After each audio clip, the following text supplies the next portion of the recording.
porque ellos necesitan su espacio también. Vamos a abrir la Biblia en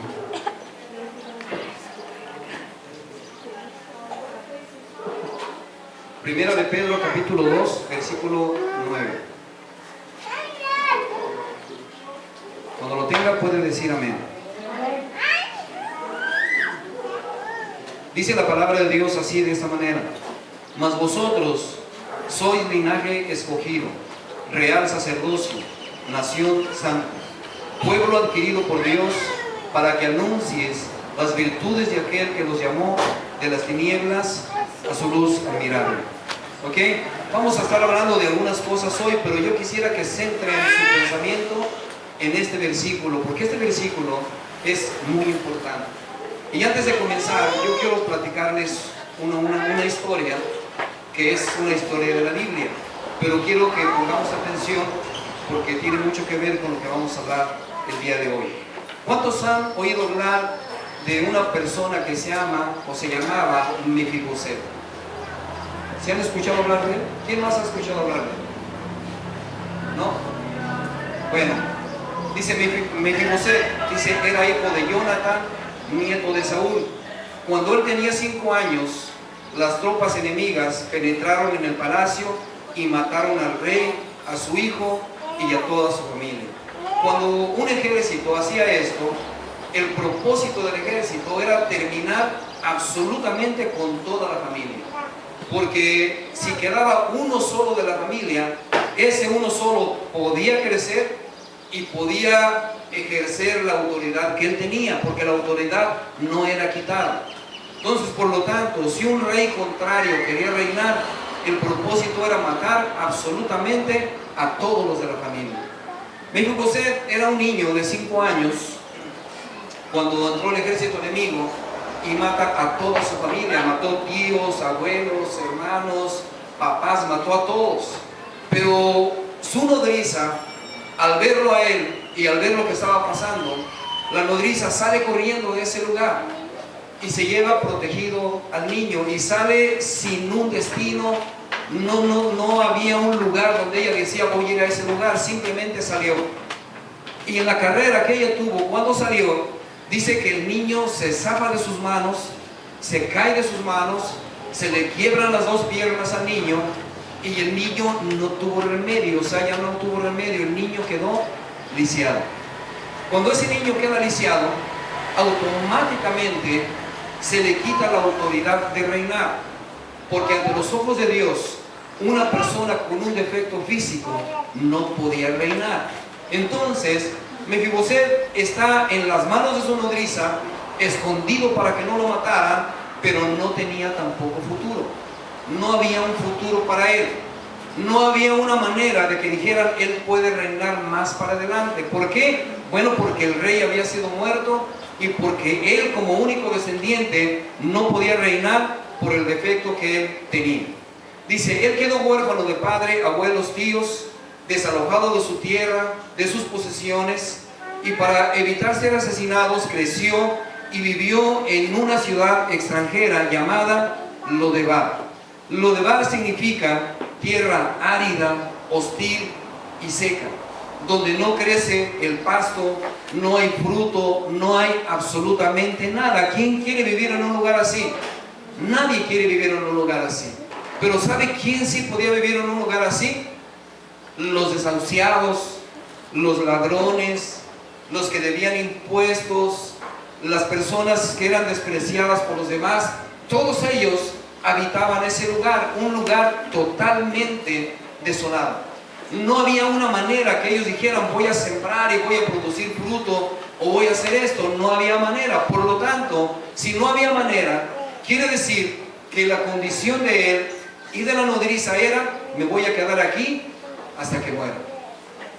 Pero un día dice que David se acordó de una promesa que le hizo a Jonatán y que él lo veía como un hermano, y dice que se acordó de él y dice que mandó hablarle a sus criados y les dijo, ¿quedó alguna descendencia de Saúl? Y un siervo suyo le dijo, sí, quedó uno que se llama Mefiboset. Y él dio la orden y dijo, búscalo. y tráelo aquí al reino. Cuando él llegó hasta la presencia del rey David, él no quería entrar porque estaba lisiado. Pero el rey David se acordó de la promesa que había hecho y no le importó la condición de Mefiboset, lo sentó a su mesa. Comió con el rey, a un lado del rey, y a partir de ahí, él vivió como un invitado del rey, o como coheredero también del reino. ¿Sí? Esa es la historia de Mefiboset. ¿Por qué David lo recibió? Sencillamente porque dicen que David tenía un corazón parecido al de Dios. Amén. Él tenía un corazón parecido al de Dios.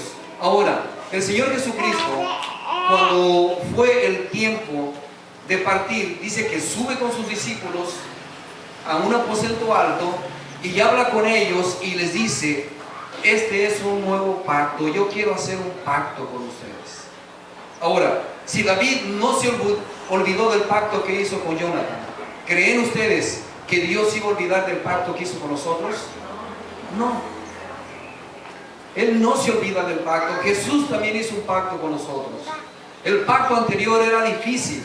Sabía Dios que era difícil.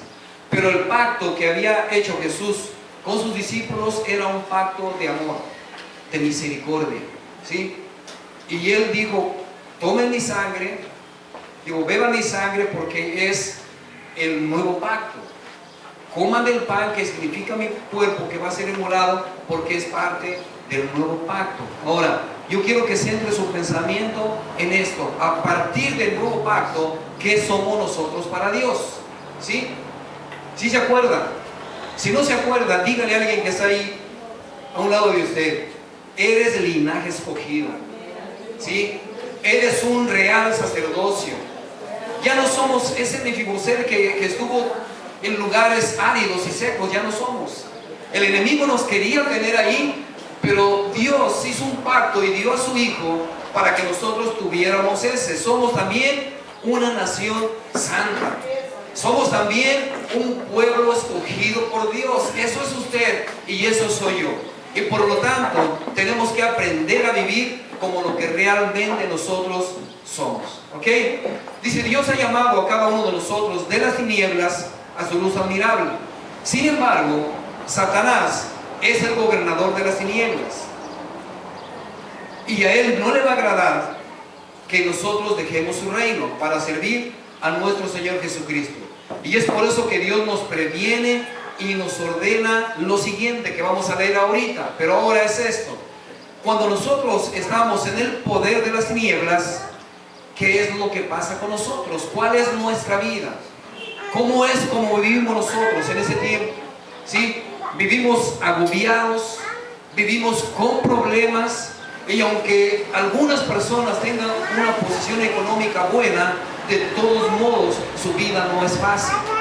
Cuando no tiene problemas con el abonero, los tiene en su casa.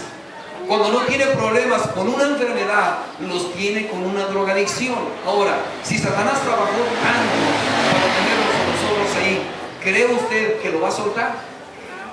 No. Entonces, yo tengo que reconocer qué soy yo delante de Dios. ¿Sí?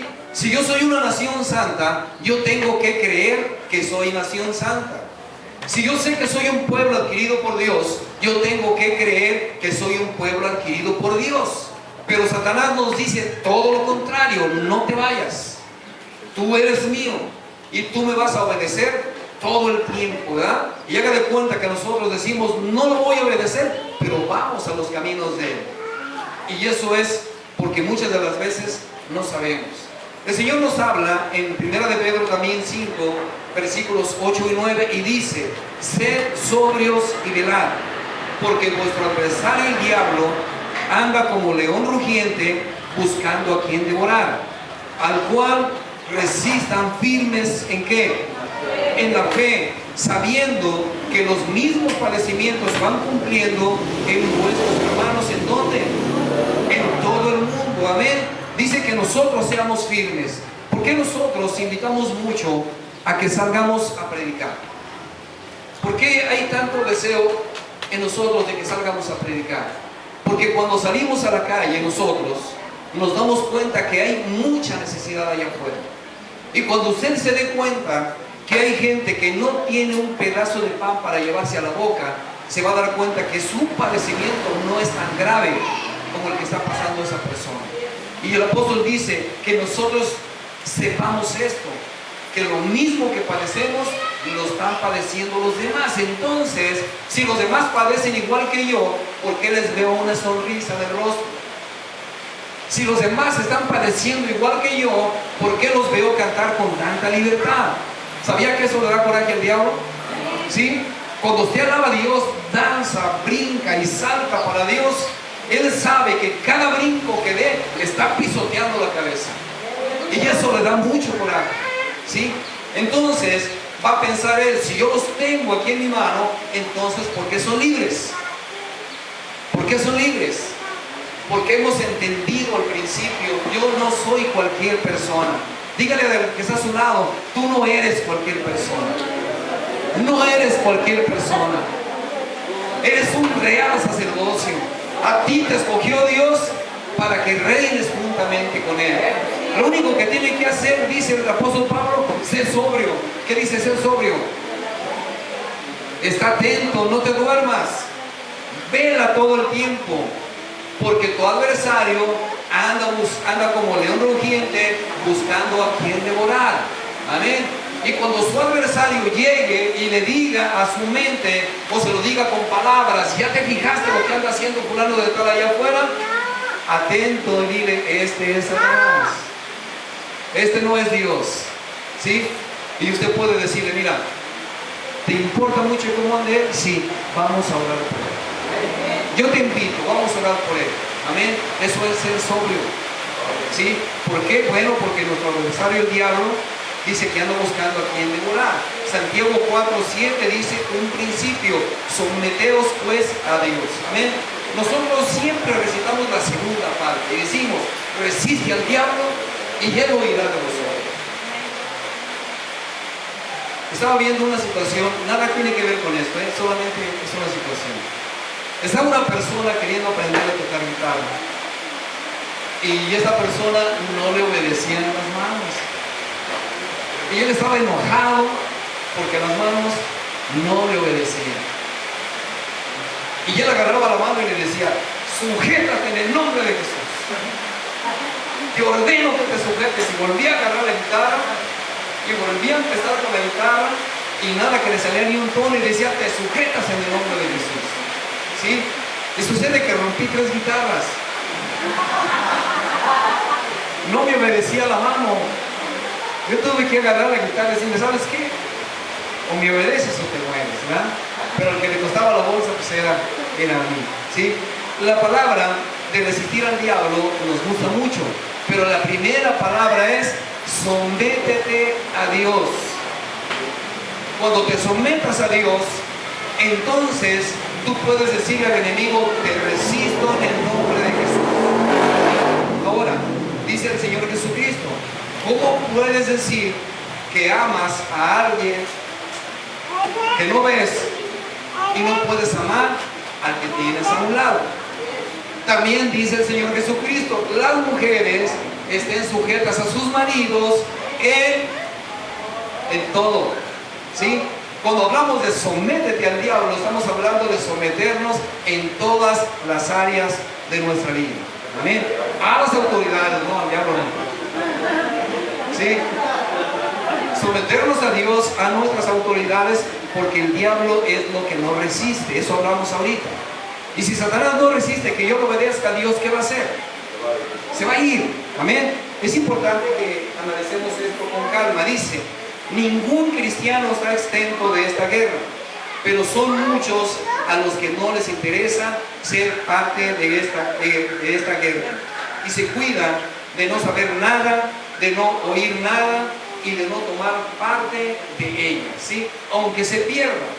El libro de Joel habla en el capítulo 3 y dice: salgan los novios de su aposento, levántense los hombres de guerra, hagan armas de sus asadones y empiecen a pelear, porque estamos en pie de guerra. Pero también dice que delante de nuestros ojos el enemigo llega y se roba nuestro alimento, se roba nuestro lagar, se roban nuestros bienes, y nosotros lo estamos mirando y no estamos haciendo absolutamente nada. ¿Por qué? Porque no nos queremos meter a pelear. No queremos pelear por nuestros hijos, no queremos pelear por nuestra pareja, no queremos pelear absolutamente por nada. Pero déjenme le digo una noticia, como la tome, si es buena o si es mala. Si usted es cristiano y un día dijo: te acepto con todo mi corazón, entonces usted es un soldado de Jesucristo. Y un soldado, primero, obedece órdenes, y segundo, se mete a pelear la buena batalla. ¿Sí? Que ya me hicieron, qué bueno. Que ya le hicieron esto, qué bueno. ¿Sí? Una vez que nos quejábamos mucho, mi esposa y yo, pero más mi esposa. Es que no está aquí ahorita. ¿Sí? Nos quejábamos mucho y decíamos, es que ¿por qué me está pasando esto? Y es por qué está pasando. Si las personas que nos hicieron son cristianas, ¿cómo es posible que pase esto? Y cuando llegó a oídos de otra persona, la persona dijo: oiga, ¿ya lo escupieron? No. ¿Ya lo golpearon? No. ¿Ya lo crucificaron? No. Entonces no ha sufrido nada. No ha sufrido nada. Entonces, ¿por qué se preocupa? Amén. Tenemos que aprender esto. Tenemos que luchar. Siempre vamos a luchar. Pero para luchar yo tengo que saber cómo debo de enfrentar al ladrón. Amén. Primero, lo que tengo yo como base es que soy un real sacerdocio. Soy hijo de Dios. Soy coheredero juntamente con Cristo. Amén. Y soy heredero de todas las promesas que el Señor Jesús me dejó aquí en la tierra. Amén. ¿Cuántas promesas conoce de Dios? Muchas, ¿verdad que sí? Pero siempre nos aferramos a una promesa: creer en el Señor Jesucristo. ¿Y qué dice? Y serás salvo tú y toda tu casa. Entonces yo me aferro a esa promesa, ¿sí? Pero la palabra de Dios dice, muestra esta forma de pensar. Muestra que esta forma de pensar es falsa, porque no tenemos otra opción más que enfrentar al enemigo, hablando de que si yo no quiero meterme a la guerra. Y si voy a enfrentarlo, dice, cuando menos tengo que saber cómo hacerlo. En estos últimos años, el Señor nos ha enseñado que tenemos unas armas poderosas y extraordinarias, y tenemos que saber cuáles son, y tenemos que saber cómo usarlas. Amén. No me imagino que un día una persona llegara y me dijera que fuera a la guerra y me diera un cuerno de chivo y me lo dejara ahí. Yo no me imagino cómo le haría para usarlo. ¿Usted sabe cómo se usa un cuerno de chivo? ¿No? Y si de repente se lo ponen en sus manos, ¿qué va a hacer? Nada, ¿verdad que no? Y cuidado, se le saque un tiro al revés, ¿sí? Pero dice que si usted lo sabe usar, es un arma poderosa en sus manos. Hablando de eso, cuando la palabra de Dios nos dice que las armas de nuestra milicia no son carnales, dice que son poderosas en Dios, ¿verdad que sí? En estos últimos años, bueno, dice, y una de ellas es la palabra de Dios escrita. Cuando nosotros recitamos Juan 10:10, ¿en qué pensamos? ¿Se acuerda de Juan 10:10? ¿En qué dice? A ver, digamos, si buscamos la Biblia. Para hurtar, ¿para qué más? Para matar y destruir. Amén. Ese es el trabajo del ladrón. Y ese es el efecto que él va a causar en nosotros. Amén. Dice, pero cuando nosotros conocemos con la palabra y lo hablamos con la palabra, entonces tiene mucho efecto. Comentábamos un poco en la mañana esto, y yo quisiera que se hiciera lema en usted. Yo le he dicho mucho sobre un líder que me traía fuerte, y él me decía, ¿qué dice la Biblia? Mire, cuando yo les digo a ustedes, la Biblia dice, Satanás no vino sino para matar, matar y destruir, tiene efecto. Pero si yo voy con usted y agarro la Biblia y la abro y le digo, mira, la palabra de Dios dice aquí esto, entonces tiene otro efecto, ¿sí? Porque yo ya la estoy usando como un arma. ¿Y sabe que el enemigo no le gusta que lea la Biblia? No le gusta. Se han visto casos de personas que están tratando de que el enemigo se vaya y no saben cómo hacerlo, y simplemente le leen la palabra y él no lo soporta, se va. Entonces, si usamos la palabra de Dios como un arma poderosa, entonces nosotros vamos a obtener una victoria. Jesús nos dice en estos versículos: el ladrón no viene sino para hurtar, para matar y para destruir. Pero después dice: y yo he venido para que tengan vida y para que la tengan en abundancia. Ahora, la pregunta es: ¿quién es el ladrón? A ver, contéstenme, ¿quién es el ladrón? ¿Cómo se llama en la Biblia el ladrón? Satanás. Dice que él no vino sino para hurtar, ¿para qué más? Para matar y para destruir. La pregunta es: ¿quién es el ladrón? Bueno, es Satanás. Entonces vaya conmigo a Lucas capítulo 10, versículo 19. Son las armas que tenemos para poder enfrentar al ladrón. Esas son las armas que Dios nos dejó escritas en la Biblia. La pregunta es esta. Jesús dice: he aquí, os doy potestad, ¿de qué dice? De hollar serpientes y escorpiones y sobre toda fuerza del enemigo y no os dañará. Amén. Fíjese bien lo que dice: yo les doy potestad. ¿Qué quiere decir potestad? Poder. Yo les doy el poder de hollar las serpientes y escorpiones y sobre toda fuerza del enemigo, y nada los dañará. Amén. ¿Qué pasa ahí? Tenemos que creerle a Dios esto, ¿verdad que sí? Mire, la otra pregunta es: ¿quién es el enemigo en este caso? Es Satanás. Es correcto, amén. Dice: ¿y a quién dijo Dios que daba la autoridad sobre Satanás? A nosotros. Entonces, el enemigo es Satanás. Vamos entendiendo esto. Pero ¿a quién le dio autoridad Dios para combatir a Satanás? A nosotros, a los seres humanos, nos dio esa autoridad.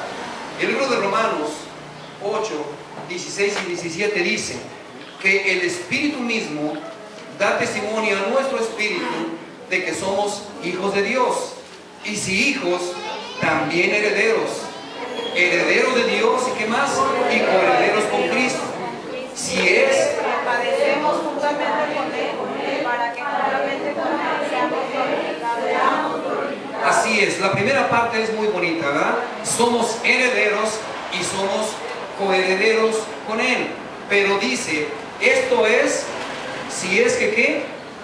Que padecemos juntamente con Él, para que juntamente con Él seamos glorificados. ¿Cuál es nuestro padecimiento? ¿Cuánto tiempo debe de durar el padecimiento en nosotros? ¿Cuánto tiempo? ¿Sí? Cuando nosotros decidimos ponerle un punto final y poderle decir a Satanás: no más, aquí tú ya no gobiernas, aquí el que gobierna es Cristo, ¿sí? Entonces nosotros vamos a empezar a obtener victorias. ¿Qué es lo que padecemos cuando Él nos tiene? ¿Sí? Cristo lo padeció, no porque él le temiera a Satanás, sino porque Él sabía que tenía que ir a la cruz para poderlo vencer a Él. No había otra forma. Había que pagar el precio que nosotros debíamos de pagar. Dice, los cristianos somos coherederos con Cristo, y ya es hora de que comencemos a actuar como tales. Dios nos ha dado toda autoridad sobre Satanás y su reino por medio de nuestro Señor Jesucristo. El problema es, este es otro punto importante, que la mayoría de los cristianos no ejercen autoridad y siguen viviendo derrotados. Es por eso que la iglesia es débil y el evangelio no es extendido como debiera, ¿sí? Ahora, podríamos decir que la iglesia no es débil, pero los hechos dicen todo lo contrario. El evangelio no es extendido como se debiera.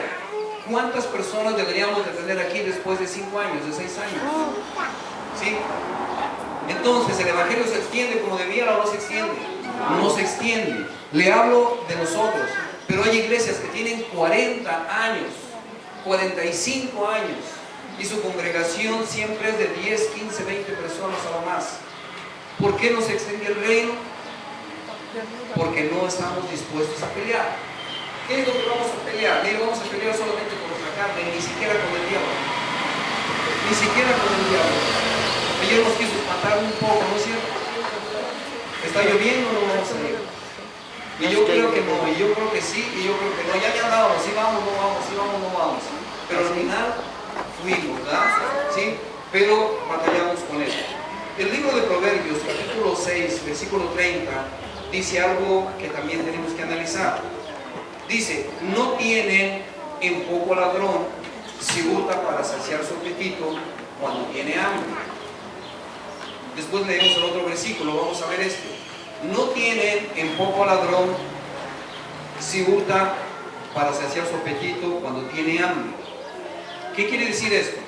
Que si nosotros vemos a una persona que está padeciendo hambre y que roba por hambre, nosotros podríamos decidir si no juzgarlo, no sé si juzgarlo, de perdonarlo o no perdonarlo. Pero la pregunta es, ¿Satanás tiene hambre?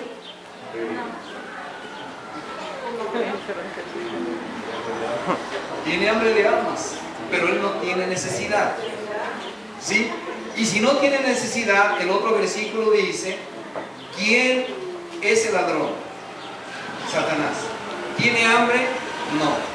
Pero dice esto, pero si es sorprendido, pagará 7 veces, entregará todo el haber de su casa. Y el punto aquí es que sabemos que Satanás es el ladrón. ¿Cuándo vamos a actuar?